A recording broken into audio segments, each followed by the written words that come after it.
gamitin mo yung logic. Oo, eto yung medisina, nakaka-addict. Focus sa greatness, dun lang nakatingin. Kung sino gusto mo maging, kailangan tanawin. Alam mo na, tanong pa din.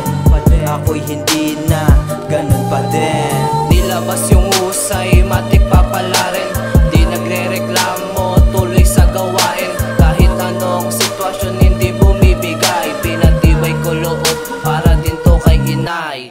Nilabas yung husay, matik papala rin. Di nagre-reklamo,